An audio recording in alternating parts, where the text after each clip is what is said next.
대화기 시대 경제사 들어가 보도록 할 거고요. 일단은 1876년에 강화도 조약으로 인해 가지고 우리는 이제 세계 항구를 일본 정부에게 열어주게 되죠. 일단 첫 번째가 부산항이었습니다. 이거 연도 외워야 된다고 제가 말씀드렸고요. 부산항은 이제 1876년에 개항이 된 첫 번째 개항장이었고, 일본 애들이 우리나라의 물자 같은 거를 빼돌리기 위한 경제적 침탈이 주된 목적이었고요. 자, 그리고 두 번째 개항장은 원산항입니다. 이 원산항은 1880년에 개항이 됐고, 마지막 세 번째 개항장은 인천항입니다. 이거 관련해서 연도 문제 나올 수 있으니까 연도랑 필히 같이 암기해 주시면 참 좋을 것 같아요. 예를 들어 문제 뭐 이렇게 나오는 거예요. 강화도 조약 체결 직후에 인천항에서 무역하는 일본 상인 볼 수 있다 없다? 없다. 강화도 조약 때 개항하기로 약속은 했죠. 이게 제 사관 내용 아닙니까? 부산 외 두 개 항구를 20개월 안에 개항할 것. 약조는 했지만 실제 개항 연도는 몇 년? 인천항은 83년이기 때문에 인천항에서 일본 상인들이 교역하는 모습을 보려면 83년 이후에 볼 수 있는 거예요. 자, 그리고 강화도 조약의 부속 조약인 조일수호 조규 부록에 따르자면은 원래 기존의 간행리정이 심리였죠. 예.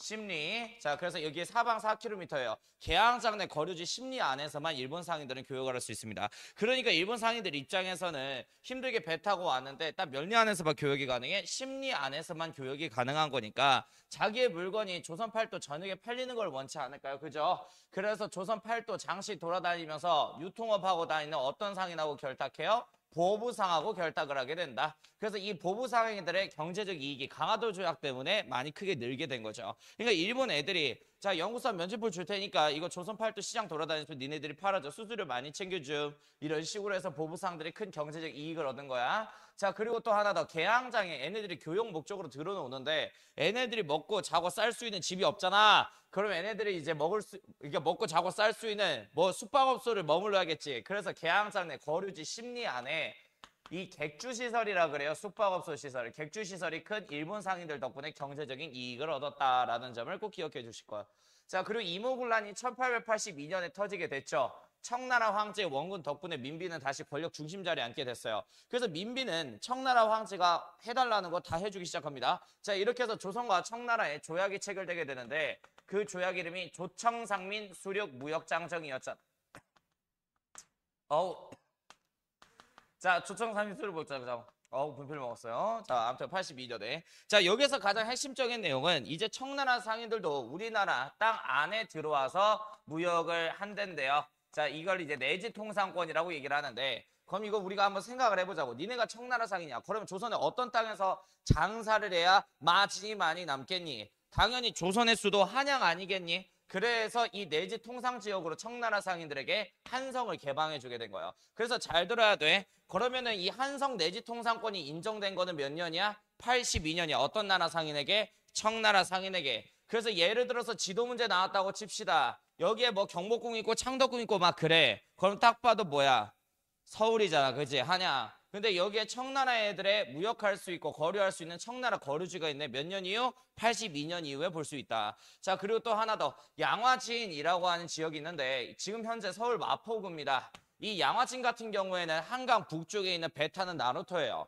옛날엔 강남이 한양이 아니었어. 강북만 한양이었어. 그러면은 강북 한양에 입성하려는 자와 나가려는 자, 그럼 무조건 배를 타고 건너야겠네. 그 배 타는 곳을 나루터라고 얘기하는데 강북에 있는 대표적인 나루터가 양화진이야. 그럼 여긴 당연히 유동인구가 많을 수밖에 없겠다. 그러니까 청나라 상인들은 여기서 장사하고자 했었던 거야. 한성과 양화진 지역에 대한 내지 통상권을 허용했고 청나라 상인 역시 자기 나라 수도 연경 즉 베이징 와서 조선 상인들이 장사를 해도 된다라고 언급을 한 게 조청상민수류 무역장전의 핵심적인 내용이에요. 자, 그리고 이모군란 끝나고 나서 우리는 일본에게 사죄 명분으로 제물포 조약이라는 걸 체결하게 되는데 제물포 조약의 부속 조약이 있단 말이야. 강화도 조약의 부속 조약이었던 조일수 조규 부록에서 거류지 심리무역이 명시가 되어 있었죠. 이거를 개정한 조일수 조규 속약이 체결되게 돼. 82년에. 조일수 조규 속약. 강화도 조약이 이름이 세 개라 그랬었죠. 강화도에서 체결돼서 강화도 조약이라고도 불리고 그 다음에 병자년에 체결돼서 병자수호 조약이라는 이름도 갖고 있고 조일수호 조규, 조선과 일본의 보호무역 약속이라는 의미에서 조일수호 조규 라는 이름도 갖고 있어요. 그러니까 여기서 얘기하는 조율수 조규 속약은 뭐야? 기존의 강화도 조약의 부속 조약을 개정한 약속이라는 뜻이에요. 일본 애들 불만 있어. 불만이 뭐냐면 못 따면 부피를 이렇게 먹지. 불만이 뭐냐면 이모군란 끝나고 나서 청나라 상인들은 조선수도 한양에 들어와서 장사를 한다라는 거지. 왜 우리 일본 상인들은 개항장내 심리 안에서만 짱 박혀서 장사해야 돼? 니네들이 잘못했으니까 우리도 거류하고 무역할 수 있는 간행리정 범위를 늘려줘. 해서 원래 기존에 몇 리였죠? 76년에 10리밖에 안 됐는데 이모군란의 기점으로 82년에 5배 확대시켜달래요. 50리로 이렇게 해서 확대가 되게 된 거야. 자, 그럼 이제 50리는 이모군란 직후니까 82년에 이렇게 이제 열렸겠네요. 50리 이제 거류지가. 목이 안 좋나 봐요. 그리고 2년 뒤에 조선 정부가 뭐 별다른 사항 없으면 2배 더 늘려달래. 자, 이렇게 해서 84년에 최종적으로 100리까지 확대가 되게 되는데 얘들아 생각해야 돼. 간행리정이 얘네들이 거래하고 무역할 수 있는 범위가 10리밖에 안 됐을 때는 얘네들은 10리 바깥으로 나갈 수 없지. 일본 상인들은. 그러니까 조선에 어떤 상인하고 결탁했지? 보호상하고 객주 상인들하고 결탁해서 경제적 이익을 얻었대. 이 두 상인 집단이. 그런데 일본 애들이 이렇게 무역할 수 있는 범위가 크게 늘어났단 말이야. 그럼 굳이 조선에서 무역하는데 일본 상인들이 보부상 상인들을 거칠 필요가 있어 없어? 없겠죠. 그리고 객주 역시 이제 넓은 구역에 있는 다양한 객주 시설들하고 경쟁을 해야 되니 숙박 가격이 어떻게 되겠어? 크게 떨어지게 되겠지. 그래서 82년 조율수 조규 속약에 의해서 어떤 두 집단의 경제적 이익이 감소해 보부상과 객주의 경제적 이익이 크게 감소할 수밖에 없다. 자, 그리고 이모군란 이후에 1883년을 기점으로 해서 강화도 조약의 두 번째 부속 조약이었던 조율 무역 규칙을 개정한 조율 통상장정 조약이 체결되게 되는데 일단 이 조율 통상장정은 조선 정부가 일본에게 원했던 거, 일본이 조선에게 원했던 거 서로 맞교환하는 형식의 의미의 조약이었어요. 자, 일단 이 조율 통상장정의 내용은 이거였잖아요. 무관세, 즉 일본 애들은 우리나라 시장을 이용한 대가로 이제 세금을 내지 않겠대요. 그런데 이것 때문에 관세 없이 일본 상품이 값싸게 들려오니까 우리나라 국산품 시장 작살나기 시작하잖아. 그래서 무관세에서 저관세로 바꿔줍니다. 이제 일본 애들은 자신이 판매하는 상품의 5% 가격은 세금으로 떼줄 의향이 있대요. 자, 그러면은 우리가 일본한테 우리가 원했던 걸 얻었으니까 일본이 우리한테 원했던 걸 또 해줘야겠죠. 자, 그래서 일본이 강화도 조약 때부터 계속 염원했던 거는 최국 대우 조약이었습니다. 일단 이 최국 대우라고 하는 것은 다른 나라하고 조약을 체결할 경우 그 나라하고 조약 체결 내용 중 당사국에 유리한 내용이 있으면 당사국에 똑같이 적용할 걸, 이게 최국 대우란 말이야. 강화도 조약 때부터 일본 정부는 우리 조선 조정과 최국 대우를 합의 보려고 그랬었는데 우리는 계속 거절했고 이때 우리는 저관세하고 맞교환하게 된 겁니다. 자, 그래서 여기다가 별표, 이게 시험 포인트일 거야. 자, 청나라 거류지가 있어, 한성에. 그리고 일본 거류지가 동시에 있네. 자, 그럼 이거 몇 년 이후야? 83년 이후. 자, 최국 대우를 83년을 기점으로 일본 정부가 적용을 받게 되죠. 그래서 82년에 체결됐던 조청상미 수륙 무역장증 언급된 한성 내지 통상권 역시 청나라 상인뿐만 아니라 일본 상인에게도 83년 이후에 똑같이 적용해서 일본 애들도 한성 들어와서 장사할 수가 있는 거야. 그러면 생각하자고. 청상인하고 일본 상인들이 한성에 들어와서 우리나라 상권을 많이 침해했겠다. 그래서 이 사건을 계기로 상권 수호운동이 전개되게 된 거예요. 우리 상인들끼리 연맹체를 만들기 시작했다고. 외국 상인들의 상권 침해를 막기 위해서. 그리고 또 하나 더. 조율 무역 규칙에 백성들 힘들게 했던 게 양국의 무제한 유출이었죠. 양국의 무제한 유출이라는 것은 일본 정부가 필요한 쌀 수량이 있어. 그걸 제시하면 무조건 그 수량만큼 조선 정부가 갖다가 팔아야 되는 거야. 그런데 흉작이 든 고을에서 쌀을 가져가는 것은 많이 잘못된 일이죠. 풍년이 든 고을에서 쌀을 가져가는 것은 잘못됐지 않았지만, 그죠? 자, 어찌됐든 흉년이 들었다. 어떤 특정 고을에, 그 고을을 관장하는 수령이 한 달 전에 한양에 있는 일본 영사관에 가서 우리 고을은 올해 흉작이 들어 곡식 반출이 불가하니 가져가지 마시오, 이렇게 선언하면 그 지역에 관련해서 쌀을 안 가져갑니다. 자, 이거를 이제 반공령 약속이라고 얘기를 하는데, 자, 일단 이 반공령 약속이 이행된 사례는 없어요. 하지만 반공령을 선언한 사건은 있다. 이것도 연도 외워놔야 되고요. 1889년에 황해도하고 함경동 측에서 둘 다 반공령을 선언했는데, 일단 이 89년에 교과서에서는 함경도 반공령만 다룹니다. 그래서 일단 함경도 반공령 89년에 있었던 일 잠깐 얘기를 해드리자면, 이 함경도의 관찰사가 이때 당시에 조병식이라고 하는 인물이에요. 이 조병식이 누군지 기억하세요? 그 독립협회 입헌군주정 정부를 만들려고 할 때 임명의 상소문을 고종황제에게 보내 그걸 무산시킨 사람 중에 하나였죠. 조명과 사촌 등세. 아무튼 이 양반이 89년에 함경도 관찰사였는데 함경도에 큰 흉작이 들게 된 거야. 그래서 30일 전에 일본 영사관에 가가지고 이 반공령을 선언하기 위해서 갔는데 하루 늦었어. 근데 일본 애들은 반공령을 이행하기는커녕 하루 늦었다는 이유로 조선 측에서 먼저 조약을 위반했다라는 것을 명분 삼아 배상금 뜯어갑니다. 결국에 이 반공령은 합의는 되었으나 이행된 사례는 없고 이걸 배상금 뜯어내는 도구로만 이용했다. 일본 정부가 이렇게 정리하면 될 것 같고, 자, 그 다음에 이제 1890년에 황해도 반공령 사건이 터져요. 여기도 마찬가지예요. 배상금 뜯어내는 도구로만 이용됐지 실제 이행된 사례는 없습니다. 혹시 모르니까 이제 또 연도도 같이 외워놓으시면 좋을 것 같고요.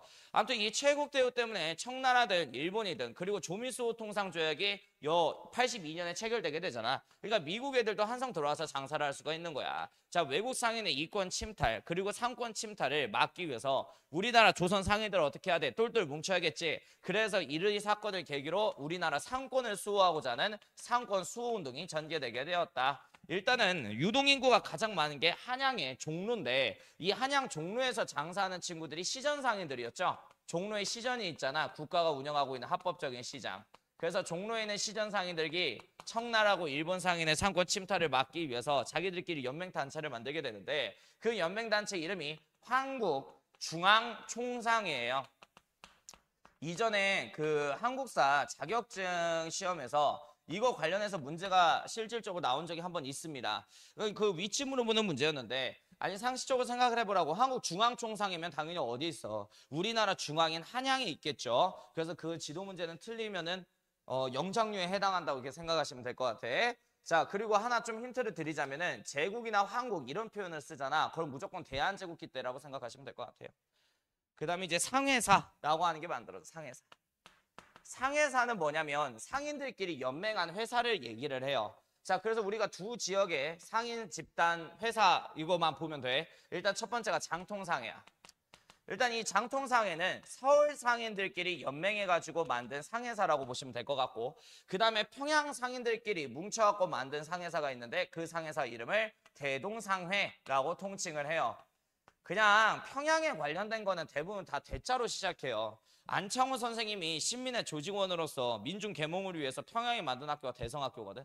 그냥 혹시 몰라. 그냥 대자 나오면 일단 평양 한번 의심해 보는 것도 현명한 지혜다라는 거. 잠깐만요. 가벼운 잠. 목이 타요. 계속 할게요. 그리고 이제 1894년 6월 23일부터 해가지고 1895년 4월 때까지 청과 일본의 전쟁이 일본의 선제 공격으로 시작되게 됐죠. 이 청일전쟁의 승자는 누구였다? 일본이었다. 그럼 우리가 한번 또 생각해보자. 그럼 청일전쟁에서 이긴 일본 제국이 청나라를 완전 아웃시켰네? 그럼 우리나라 시장 안에서 외국 상인 중에 우리나라 시장을 장악하는 게 어떤 나라 상인이 돼버려? 일본 상인이 이때부터 우리나라 시장 장악하고 들어오기 시작한 거야. 자, 그리고 일본 애들은 1차 한일협약을 통해서 우리나라의 재정을 박살내고 우리나라의 빚을 야기시키기 위해서 메가타라고 하는 재정고문 하나를 파견해요. 그리고 이 메가타가 우리나라 화폐를 휴지 쪼가리로 만들기 위해 화폐 정리 사업을 시행합니다. 우리나라를 이제 근대 화폐 제도로 우리나라 화폐 제도를 근대 화폐 제도로 탈바꿈시키겠다는 명분하에 화폐 정리 사업 단행한 거야. 자, 우리나라에서 사용하고 있는 메인 화폐가 숙종 때 나온 상평통보화 그 다음에 이제 백동화라고 하는 화폐였잖아. 이 화폐를 강제로 일본 쪽에서 나온 제일은행권 화폐로 교체하는 거예요. 제일은행권 화폐로 교체. 그러면은 이때부터 이제 상평통보하고 백동화는 뭐가 되는 거냐면은 이제 휴지 쪼가리가 되는 거야. 이제 우리나라 시장에서 사용할 수가 없습니다. 그리고 이 제일은행권 화폐를 인쇄를 하는 데 있어서 그 비용이 만만치 않게 들어요. 너네들의 나라에서 우리 일본이 근대 화폐제도 수립해주니 이 정도 비용은 니네들이 감당해야지 해서 결국에 이 화폐 정리 사업 때문에 우리나라는 빚 1,300만 원을 지게 됐다라는 거. 그리고 이거를 명분으로 일대 통감이었던 이토 히로부미 통감은 빚 못 갚으면 이권이라도 내놔야지 우리나라 이권을 막 앗아가고 있는 거야. 그래서 이 빚 1,300만 원 때문에 나라 망하게 생긴 거지. 그럼 나라빚 어떻게든 갚아야 될 거 아니야 우리 민족들이. 그래서 1907년 정민년에 여태 나라빚 갚기 위한 운동이 전개되게 되는데 이 운동을 국채보상 운동이라고 얘기를 해요. 여기다 별표 이거 시험 문제 굉장히 많이 나옵니다. 자, 일단 이 국채보상 운동 같은 경우에는 대구에서 시작했습니다. 여기다가 별표 이거 자꾸 선생님들이 평양으로 바꿔요. 자, 대구에서 시작했고요. 대구에서 어떤 인물을 중심적으로 이제 국채보상이 시작됐냐면 서상동과 그 다음에 이제 김광재라고 하는 두 인물을 중심으로 나랏빚 갚기 위한 국채보상 기성회라고 하는 조직이 탄생함과 동시에 대구에서 이 운동이 시작되게 된 겁니다. 자, 이렇게 해서 어떤 캠페인을 하게 되냐면 남자는 자기들이 즐겨 피고 있었던 담배를 끊고요. 그 다음에 자기들이 즐겨 마시고 있었던 술을 끊어요. 금은과 근조 활동을 통해서 돈을 모으기 시작해. 그리고 여자들은 결혼할 때 받은 예물들이 있잖아. 이거를 전부 다 녹여서 나랏빚을 갚기 위해서 기부하기 시작합니다. 이렇게 해서 이제 모든 국민들이 대부분 다 동참을 하게 되었고 대구에서 시작된 이 국채보상 운동은 전국적으로 확대되기 시작해요. 그리고 이 대구에서 시작한 국채보상 운동 캠페인이 전국적으로 확대되는데 큰 영향을 준 신문사 하나가 있는데 그게 양기탁이 운영하고 있는 대한매일신보사입니다. 그래서 이 대한매일신보사의 사장님은 어떻게 보면 두 명이라고 할 수 있는데 영국인 사장 베델과 조선인 사장 양기탁 이렇게 있는데요. 이 양기탁이 대한매일신보라고 하는 이 신문사를 통해서 전국적으로 홍보를 해줬기 때문에 이게 전국적으로 확대되게 되었다. 이 밖에도 뭐 항성신문이나 제국신문도 홍보를 해줬어요. 그러면은 일제 통감부 입장에서는 이렇게 국채보상운동을 통해서 나랏빚을 조선 사람들이 갚는 걸 원할까? 갚지 않는 걸 원하겠지. 이 빚을 명분 삼아가지고 우리나라 이권과 주권을 앗아가야 되니까. 그래서 결과 통감부의 방해로 실패하게 되었다. 당시 이 통감부는 친일파 기관지 신문을 통해서 이렇게 허위된 보도를 하나 날립니다. 이 서상동과 김광재가 대구에서 발견 국채보상 기성의 진짜 목적은 나랏빚 갚기 위한 것이 아니라 자기들 사비를 충당하기 위한 그냥 횡령 조직일 뿐이다라는 식으로 횡령 조직으로 엮은 거예요. 많은 사람들은 그 신문 기사를 보고 국채보상 기성회에 돈을 기부를 하지 않게 됐고 결국에는 돈이 안 들어와 가지고 이 운동은 중단돼서 실패로 끝이 나게 됐다. 그런데 이제 이거를 이상재 선생님께서 그대로 갖고 계시다가 나중에 우리나라 민중개몽을 위해서 대학교를 수립하기 위한 밀립대학 설립운동에 자금으로 쓰셨다라는 것도 기억해 주시면 좋을 것 같고 나라가 망하게 생겼는데 이제 백성들이 나서가지고 나랏빚 갚기 위한 캠페인을 했잖아요. 일단은 이거에 관련해서 전 세계적으로 이제 역사상 이런 사례가 거의 없어요. 그래서 이 국채보상 기성회 그리고 국채보상 운동에 관련된 모든 기록물들이 세계 유네스코 기록문화유산에 등재가 되었다라는 거. 기록문화유산에 등재되었다라는 거. 자, 국채보상운동. 자, 그리고 이것만 이제. 자, 이거를 이제 주도했던 국채보상 기성의 핵심적인 임원들 있죠. 그리고 이걸 홍보해줬던 대한매일신보사의 조선인 사장 양기탁 있죠. 다 횡령죄로 통감부에 의해서 형무소에 수감이 됩니다. 무슨 죄로? 횡령죄로. 이거 어떤 학교에서 이거 갖다가 이제 변별력 문제를 한번 뽑아낸 적이 한번 있습니다. 그래서 횡령죄로 수감됐다는 거 꼭 기억을 해주시고 자 그리고 일본 애들은 우리나라의 토지 침탈과 경제 침탈을 위해서 여러 기구를 만들게 되는데 그게 첫 번째로 만들어진 게 1908년 동양적식 주식회사입니다. 줄여서 동척이라고 얘기를 할게요. 나중에 1910년에 우리나라의 토지조사 사업을 시행하고 동시에 우리나라 토지 강탈에 앞장섰던 경제침탈기구예요. 동양철식 주식회사. 자 그리고 이제 우리나라 재정을 담당하기 위해서 재무서, 그 다음에 이제 재무감독국 등 이런 경제침탈 관리기구를 만들기 시작해요. 자 그러면 우리나라의 재정을 지켜야 될 거 아니야. 그래서 우리나라 자본가들이 그 자본을 지키고 수호한 대로 뭐라 그래? 은행이라 그러죠. 그래서 은행을 수립하게 되는데 1896년에 조선은행이 이렇게 해서 우리나라 자본가 손에서 탄생하게 돼. 자 그리고 이제 1897년 들어가게 되면 우리나라 수도 한성이죠. 한성에 만들어진 은행이라고 해서 한성은행이 나오게 되고요. 그 다음에 1899년에는 우리나라 수도에서 대한천일은행이라고 하는 자본 수호 목적의 은행이 등장하게 되는데 문제는 이 은행이 자본력이 많이 떨어져가지고 해외 은행에 밀려버리게 됩니다. 결국 이 은행의 자본 수호 운동은 실패로 끝이 났지만 우리나라 자본가들이 일제 경제 침탈에 맞서서 자본을 수호하려고 노력은 했다. 꿈틀거리긴 했다라는 걸 잘 기억해 주시고 자, 그다음에 이제 아간 파천 이후에 열강들의 이권 침탈 얘기하겠습니다. 아간 파천이라고 하는 것은 1896년이죠. 아라시아 관청, 즉 러시아 공사관으로 임금님이 거처지로 옮기는 행위를 말하는 건데 이때 이후로 서구 열강들의 이권 침탈이 굉장히 심해지죠. 이유가 뭐예요? 우리는 러시아한테 산림채굴권을 하나 주게 됐어요. 고종을 보호해주는 것을 명분으로 산림채굴권 내놓으래. 그러면 우리는 문제가 뭐야? 다른 나라하고 뭘 체결했어? 최국 대우를 합의를 받잖아, 우리 조선은. 그래서 일본한테도 줘야 되고 미국한테도 줘야 되고 영국, 독일, 뭐 이제 프랑스한테도 줘야 되는 겁니다. 그래서 우리나라 이권이 아간파천 직후에 다 날아가게 된대. 자, 대표적인 것만 외우자고요. 일반고 수준에선. 자, 러시아 같은 경우에는 임업으로 주로 먹고 살죠. 그래서 울릉도와 그 다음에 이제 두만강, 그 다음에 압록강 지역에 건강한 나무들이 있대. 여기에서 나무를 채굴할 수 있는 산림 채굴권을 내놔. 그래서 이렇게 해서 러시아는 산림 채굴권을 가져가요. 그래서 이제 나무 관련해서 나면 그냥 러시아로 때려 박으면 좋을 것 같고, 그 다음에 이제 미국 같은 경우에는 우리나라 한성에서 전기를 만들 수 있는 전기 부설권을 달래요. 그 다음에 또 하나 더 전화를 개설할 수 있는 전화 부설권 달라고 해서 넘어가게 되고요. 그 다음에 우리나라 수도하고 인천을 잇는 경인선 철도 부설권을 미국 애들이 가져갑니다. 자, 그래서 1896년부터 경인선을 첫 삽뜨기 시작한 거는 미국 정부였다라는 거. 자, 그 다음에 이제 일본입니다. 일본 같은 경우에는 수도 한양과 부산을 잇는 경부선 부설권을 내놓으라 그럽니다. 자, 이렇게 해서 경부선 첫 삽든 건 일본이었다. 그럼 여기서 일본 애들은 우리나라 부산과 왜 수도를 잇는 한양을 잇는 경부선을 부설하려고 하냐? 러일 전쟁 때 군수물자를 빠르게 한반도 지역 안에서 수송할 수 있는 철도가 하나 있어야 되기 때문이에요. 일단 일본하고 제일 가까운 게 부산이지. 그러니까 일본 군수공장에서 만들어진 군수물자들을 빠르게 조선 땅으로 운반하기 위해서 경부선 열차는 필연적인 겁니다. 그래서 러일 전쟁을 대비하기 위한 목적으로 일본 애들이 경부선 부설권 가져간 거고, 그 다음에 이제 프랑스 같은 경우에는 우리나라 의주와 그 다음에 수도를 잇는 경의선 부설권을 내놓으라고 해서 경의선 부설권을 가져갔다라는 점. 그 다음에 이제 영국과 독일 같은 경우에는 우리나라 평안도에 있는 광산에서 석탄 자원을 채굴할 수 있는 광산 채굴권을 가져갔다라는 점. 대충 이렇게만 조금 정리하시면 되겠습니다. 자, 어찌됐든 간에 여기서 중요한 건 아간파천 이후에 열강들의 이러한 이권 침탈이 심해진 거는 우리가 타국과 무슨 대우를 체결했기 때문에? 최국 대우를 체결했기 때문에. 정리해서 끝.